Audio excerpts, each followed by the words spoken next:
नमस्कार दोस्तों, मैं आप सभी का इन्फिनिटी कोचिंग क्लासेस में स्वागत करता हूं। और आज हम पढ़ेंगे जो हम सीरीज चला रहे हैं शिक्षा मनोविज्ञान और मनोविज्ञान से संबंधित, उसकी ये अंतिम क्लास होगी। उसके बाद ये हम सीडीपी पर मूव करेंगे और बाल विकास को शुरुआत से शुरू कर देंगे। तो ये बाल विकास नहीं, ये मनोविज्ञान की अंतिम सीरीज है। जो हमारी 2 क्लासें पिछली हो चुकी हैं, तीसरी मैंने आपको अभ्यास की क्लास भी प्रोवाइड करवा दी है। अब ये जो क्लास होगी ये उसकी अंतिम क्लास होगी। इसमें हम पढ़ेंगे जिन संप्रदायों को हमने पढ़ा है मनोविज्ञान के अंतर्गत जितने भी संप्रदाय हमने पढ़े हैं उनमें से जो विधियां दी गई हैं, कई कई सारी विधियां, कुछ विधि शिक्षण विधियां कहलाती हैं। पहले आप लोग कंफ्यूज मत होना, शिक्षण विधियां जो होती हैं वो शिक्षण में पढ़ेंगे हम वो टॉपिक शिक्षण है, उसमें शिक्षण विधियां पढ़ेंगे। लेकिन ये है मनोवैज्ञानिक विधियां जो मनोवैज्ञानिकों द्वारा दी गई हैं, वो भी अलग अलग विचारधाराओं के मनोवैज्ञानिकों द्वारा। तो विधियां पढ़ने से पहले हम थोड़ा शिक्षा मनोविज्ञान के जो घटक दिए गए हैं, मैं उन घटकों को आपको थोड़ा सा समझा दूं। देखो, शिक्षा मनोविज्ञान के यहाँ पे 5 घटक दिए गए हैं: शिक्षक, विद्यार्थी, परिस्थितियां, पाठचर्या और शिक्षण विधियां। देखो, ये जो लास्ट टॉपिक आया है शिक्षण विधियां, ये शिक्षण विधियां यहाँ पे मनोविज्ञान की शिक्षण विधियां बताई जाएंगी।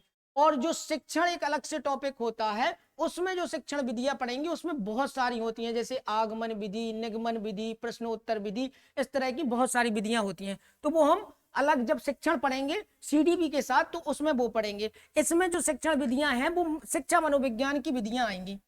देखो, शिक्षा मनोविज्ञान के जो घटक इसने बताए हैं: शिक्षक, विद्यार्थी, परिस्थितियां, पाठचर्या और शिक्षण विधियां। तो देखो, शिक्षक बहुत ही एक संपूर्ण महत्वपूर्ण घटक शिक्षक हो गया। फिर विद्यार्थी महत्वपूर्ण घटक हो गया। परिस्थितियां मतलब यहाँ पे लिया गया है वातावरण से ही यहाँ पे परिस्थितियों का लिया गया है। पाठचर्या कहलाती है वो चीज कि आपके विद्यालय का या जो काम या जो चीज आपकी हो रही है उससे संबंधित महत्वपूर्ण या पूरी संपूर्ण जानकारी को एक विधिवत रूप में प्रस्तुत करना ही क्या कहलाती है? पाठचर्या कहलाती है। तो ये 5 घटक आप लोगों को शिक्षा मनोविज्ञान के 5 घटक होते हैं। ये क्वेश्चन बहुत ही इंपॉर्टेंट है, पूछा गया है कि कितने घटक होते हैं, सीधा सीधा क्वेश्चन पूछा गया है। और ये क्वेश्चन ऐसे बन के आया था कि निम्नलिखित में से शिक्षा मनोविज्ञान का घटक नहीं है। तो शिक्षक होता है, विद्यार्थी, परिस्थितियां, पाठचर्या और शिक्षण विधियां होती हैं। आगे हम देखते हैं, अब आ गया है मनोविज्ञान की प्रमुख विधियां। जो मनोविज्ञान की विधियां हैं वो हम यहाँ पे पढ़ने वाले हैं।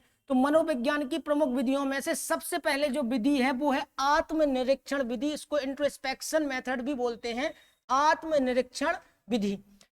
इस विधि के समर्थक John Locke, Descartes, Francis Galton का नाम आप लोग बहुत पढ़ेंगे। इन्होंने बहुत सारी चीजें पहली बारी दी हैं। तो फ्रांसिस गाल्टन को हम आगे चल के बहुत अच्छे से पढ़ने वाले हैं। तथा इनके पिता विलियम वुंट माने जाते हैं। विलियम वुंट ये चेतना से संबंधित हैं, चेतना जो विचारधारा थी उनसे संबंधित है। और इनको प्रयोगात्मक मनोवैज्ञानिक भी कहा जाता है। मस्तिष्क द्वारा अपनी स्वयं की क्रियाओं का अध्ययन आत्मनिरीक्षण है।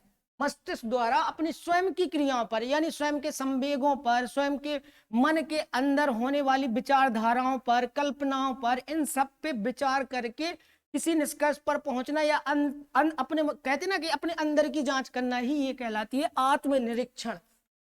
इस विधि का उपयोग भाव, कल्पना, संवेग से संबंधित समस्याओं के संबंध में किया जाता है। तो आपसे पूछा जाता है कि आत्मनिरीक्षण विधि के जन्मदाता कौन है? तो आत्मनिरीक्षण विधि के जन्मदाता विलियम वुंट माने जाते हैं। लेकिन कभी कभी आपको विलियम वुंट ना देख के अगर आपको टिचनर दिया गया हो, इनके ही शिष्य थे टिचनर, तो टिचनर ने इंट्रोस्पेक्शन पर सबसे ज्यादा काम किया है, तो आप टिचनर लगाएंगे। और अगर दोनों मिलते हैं तब आप विलियम वुंट पर जाएंगे। अब देखो, ये जो नेक्स्ट वाली है को थोड़ा छोटा कर दो।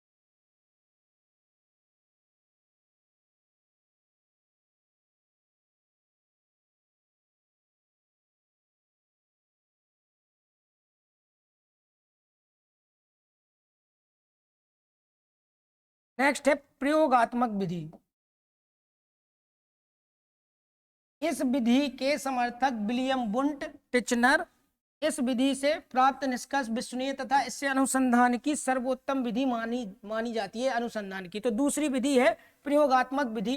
प्रयोगात्मक विधि या प्रयोगात्मक मनोवैज्ञानिक कौन था? तो विलियम वुंटी। ये दोनों विधियां एक ही विचारधारा वाले व्यक्तियों से निकली हुई हैं, आत्मनिरीक्षण विधि और प्रयोगात्मक विधि। तो प्रयोगात्मक विधि के लिए आप किस पर जाएंगे? William Wundt. तो सबसे ज्यादा विश्वसनीय विधि कौन सी है? सबसे ज्यादा विश्वसनीय विधि कौन सी है? विश्वसनीय विधि कौन सी है?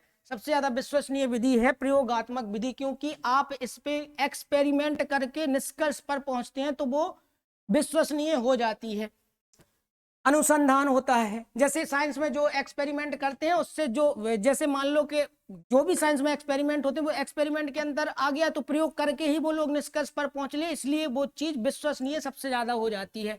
अब आती है जीवन इतिहास विधि। इसे व्यक्ति इतिहास विधि भी कहते हैं। इस विधि के प्रवर्तक टाइडमैन माने जाते हैं। टाइडमैन का नाम आप याद रखना, जीवन इतिहास विधि के प्रवर्तक माने जाते हैं टाइडमैन। इसमें किसी व्यक्ति के पूरे मतलब शुरू से लेके एंड तक की सारी चीजों का विश्लेषण किया जाता है, इसको जीवन इतिहास विधि कहते हैं और इस विधि के जन्मदाता टाइडमैन माने जाते हैं। अब आती है उपचारात्मक विधि। उपचारात्मक विधि, यह विधि बालकों के आचरण संबंधी जटिलताओं को दूर करने में तथा पिछड़े बालकों के सुधार हेतु उपयोगी है। देखो, उपचारात्मक विधि तब यूज करते हैं जैसे किसी बालक को कोई भी चीज में परेशानी जा रही है, तो आप सबसे पहले उस परेशानी का पता लगाएंगे कि इसको है किस चीज में दिक्कत, और जिस क्षेत्र की वो परेशानी होगी उस पर आप जब काम करने लगेंगे, उसकी परेशानी को दूर करने के लिए काम करने लगेंगे, तो जिस मेथड से आप उसकी परेशानी को दूर करेंगे उसको ही हम बोलेंगे उपचारात्मक विधि। तो उपचारात्मक विधि से पहले हमें उसको जानना जरूरी होता है, उसकी समस्या का पता लगाना। तो ये सबसे ज्यादा यूज होती है पिछड़े बालकों के लिए। सबसे ज्यादा यूज किन बालकों के लिए होती है? उपचारात्मक विधि का सबसे ज्यादा उपयोग किया जाता है पिछड़े बालकों की समस्याओं को दूर करने के लिए। अगली आती है मनोविश्लेषणात्मक विधि। मनोविश्लेषणवाद भी एक संप्रदाय है जिसके प्रवर्तक सिगमंड फ्राइड माने जाते हैं। सिगमंड फ्राइड ने बहुत काम किया है और इनने बहुत अच्छे सिद्धांत भी दिए हैं। मनोविश्लेषणवाद के प्रवर्तक, मनोविश्लेषणवाद के प्रवर्तक माने जाते हैं कौन? सिगमंड फ्राइड माने जाते हैं। सिगमंड फ्राइड ने व्यक्तित्व पर भी काम किया है। सिगमंड फ्राइड ने विकास संबंधित भी मनोविश्लेषणवाद का सिद्धांत दिया है, और इन्होंने अचेतन पर सबसे ज्यादा काम किया है, और इन्होंने इलेक्ट्रा, ऑडिपस, विकास संबंधी बहुत सारी चीजें दी हैं। थोड़ा सा क्रिटिसाइज भी ये हुए हैं अपने सिद्धांत को लेके। इसके समर्थक सिगमंड फ्राइड हैं। इसमें व्यक्ति के अचेतन मन का अध्ययन किया जाता है। ये कहते हैं कि जैसे इड, ईगो, सुपर ईगो अगर आपने सुना होगा तो इन्हीं के द्वारा दिए गए हैं। इनका मानना है कि व्यक्ति की ज्यादातर एक्टिविटी या जो भी चीजें होती हैं सबसे ज्यादा व्यक्ति पर हावी उसका अचेतन होता है, अनकॉन्शियस माइंड। तो अचेतन पर सबसे ज्यादा काम किसने किया? मनोविश्लेषणवादी सिगमंड फ्राइड ने। तो मनोविश्लेषणवादी जो विधि है, मनोविश्लेषण विधि, इसके समर्थक सिगमंड फ्राइड है। आपको सिर्फ इतना याद रखना है। और इन्होंने सबसे ज्यादा काम किस पर किया है? अचेतन मन पर इन्होंने सबसे ज्यादा काम किया है। अगली जो विधि है ये साक्षात्कार विधि है। इसको इंटरव्यू मेथड भी बोलते हैं। किसी उद्देश्य की पूर्ति के लिए की गई बातचीत को साक्षात्कार कहते हैं। यह बालकों की संवेदना तथा अभिवृद्धि को जानने हेतु सर्वाधिक उपयुक्त विधि है। बालकों की संवेदना और अभिवृद्धि को जानने हेतु सर्वाधिक उपयोगी विधि कौन सी है? साक्षात्कार विधि। साक्षात्कार विधि में व्यक्ति जिसका साक्षात्कार हो उसको सामने बिठा के उसकी चीजें ऑब्जर्व करके या उससे बातचीत करके, जिस तरीके की बिल्कुल आमने सामने चीजें होती हैं उसको हम साक्षात्कार विधि बोलते हैं। और ये बालकों के लिए थोड़ा जो जैसे संवेदना और अभिवृद्धि इसमें दिया गया है।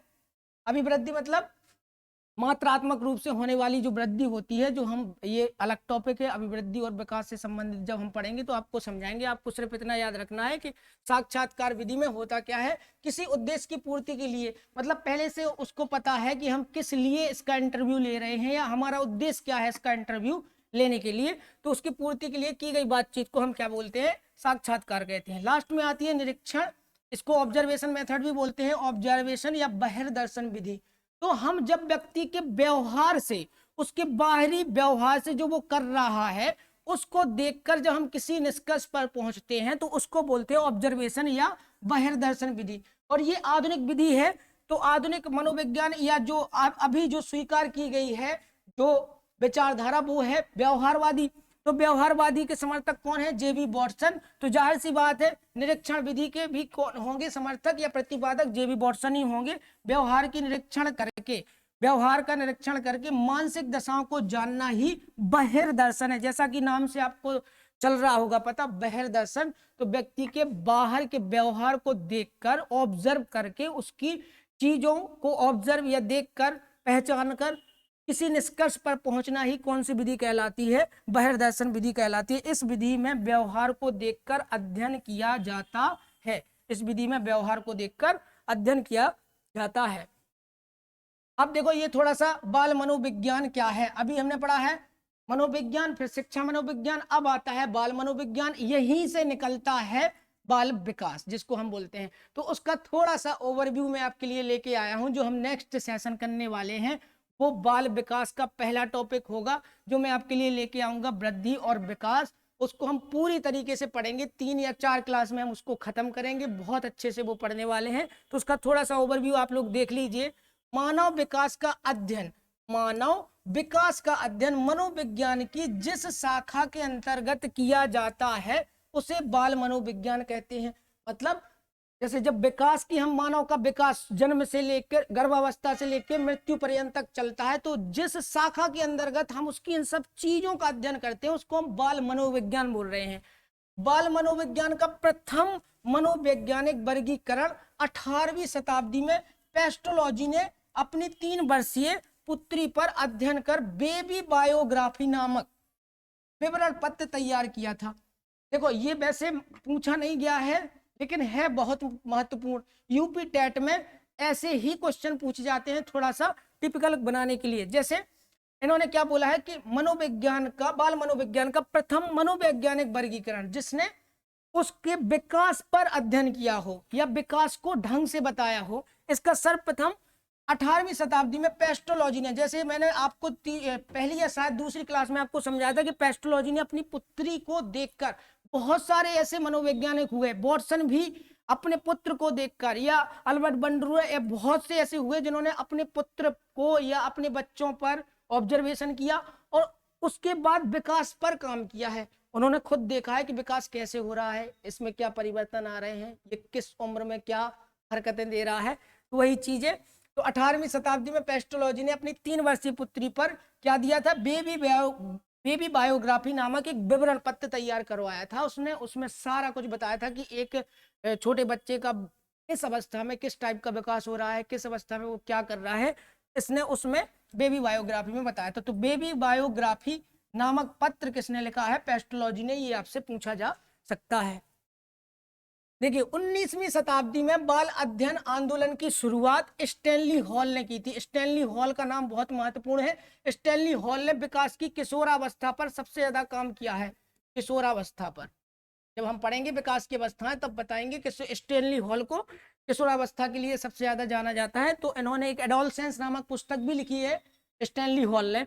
नेतृत्व में अमेरिका से हुई थी 19वीं। सबसे पहले जो बाल मनोविज्ञान की शुरुआत हुई वो 18वीं शताब्दी में हुई, पेस्टोलॉजी ने की। पेस्टोलॉजी ने अपनी ही पुत्री के व्यवहार को देखकर उसने बेबी बायोग्राफी नामक एक विवरण पत्र तैयार किया था। फिर उसके बाद आई 19वीं शताब्दी, तो स्टैनली हॉल के नेतृत्व में अमेरिका में हुआ। स्टैनली हॉल को बाल मनोविज्ञान का जनक कहा जाता है। बाल मनोविज्ञान का, शिक्षा मनोविज्ञान का जनक नहीं, बाल मनोविज्ञान का जनक कहा जाता है। किसको? स्टैनली हॉल को। भारत में बाल अध्ययन आंदोलन की शुरुआत 1930 ईस्वी में कोलकाता विश्वविद्यालय से हुई। 1930 में भारत में कोलकाता विश्वविद्यालय में प्रथम बाल गृह की स्थापना 1887 में न्यूयॉर्क या अमेरिका में हुई है। देखो मैंने आपको बताया था जॉन डीवी ने बहुत काम किया है। जॉन डीवी एक बहुत महान मनोवैज्ञानिक थे। अमेरिका में उन्होंने अपने प्रोग्रेसिव स्कूल की स्थापना की थी जॉन डीवी ने। उसी 1887 ईस्वी में न्यूयॉर्क में प्रथम बाल गृह की स्थापना कब हुई? ये क्वेश्चन बन सकता है। प्रथम बाल गृह की स्थापना कब हुई? तो 1887 में हुई। कहाँ हुई? न्यूयॉर्क, अमेरिका में हुई। अमेरिका में हुई। ये क्वेश्चन, ये यहाँ से फैक्ट निकालना जरूरी था, इसलिए मैं आपको ये छोटी सी चीज लेके आया हूँ। यहाँ से 2 फैक्ट 3 निकल सकते हैं यूपी टेट या एमपी टेट में ये ऐसे ही क्वेश्चन पूछ लिए जाते हैं यहाँ से बना के। तो प्रथम बाल गृह की स्थापना 1887 ईस्वी में अमेरिका में हुई। और यहाँ पे क्या हमने पढ़ा, स्टैनली हॉल को बाल मनोवैज्ञानिक का जनक माना जाता है। और पेस्टोलॉजी ने 18वीं शताब्दी में सबसे पहले बाल मनोविज्ञान का वर्गीकरण प्रस्तुत किया था। उसने अपनी पुत्री के लिए बेबी बायोग्राफी नामक एक लिखा था। तो अगली क्लास में हम पढ़ेंगे आपका विकास या अभिवृद्धि का टॉपिक लेके आने वाले हैं।